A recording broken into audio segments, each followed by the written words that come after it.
वेंकटमुखी द्वारा 72 मेलों की रचना स्पष्ट रूप से समझाइए। ये वेंकटमुखी के कितने मेल हैं, ये स्टेट क्वेश्चन में पूछा गया था और दो तरह से एक ही क्वेश्चन को दो टाइप से पूछ लिया गया था। 72 मेल कौन दिया था, दूसरा क्वेश्चन था वेंकटमुखी ने कितने मेल दिए। मैं जो एग्ज़ाम दी थी उसी में ये क्वेश्चन था।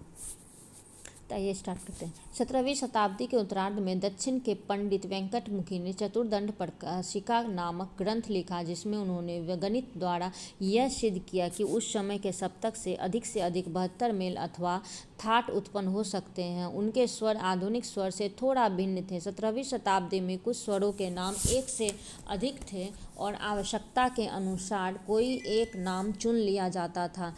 नीचे वेंकटमुखी के थाट और स्वरों की विशेषताएं समझाई जा रही हैं। वेंकटमुखी के थाट की विशेषता।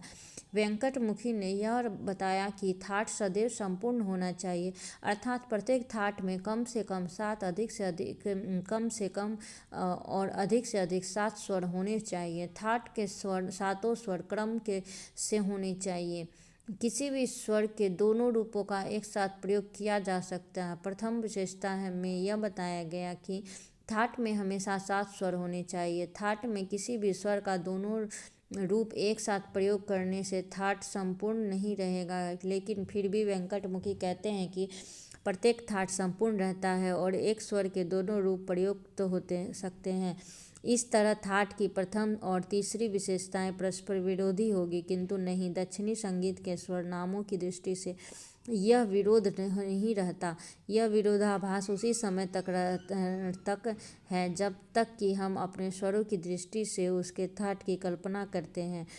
थाट के आरोह अवरोह दोनों स्वर और जाति की दृष्टि से समान होते हैं, इसलिए किसी भी थाट को पहचानने के लिए केवल आरोह अथवा अवरोह पर्याप्त है। वेंकटमुखी के स्वरों की विशेषताएं। आधुनिक काल के समान उन्होंने भी एक सप्तक में कुल 12 स्वर माना, शुद्ध 7 शुद्ध और 5 विकृत। कुल स्वरों को दो नाम रखें और यह छूट दिया कि दोनों में से कोई एक नाम प्रयोग किए जा सकते हैं। जैसे अगर किसी थाट में दोनों रे, शुद्ध रे और चतुश्रुति रे का एक साथ प्रयोग किया जाता है तो प्रथम रे ही रहेगा और दूसरा शुद्ध गांधार हो जाएगा। इसी प्रकार अगर दोनों ग और का एक साथ प्रयोग तो पहला षष्ठ श्रुति रे हो जाएगा और दूसरा अंतर ग रहेगा। इस तरह एक स्वर के दोनों रूपों का प्रयोग केवल राग की दृष्टि से था, वास्तविकता में नहीं।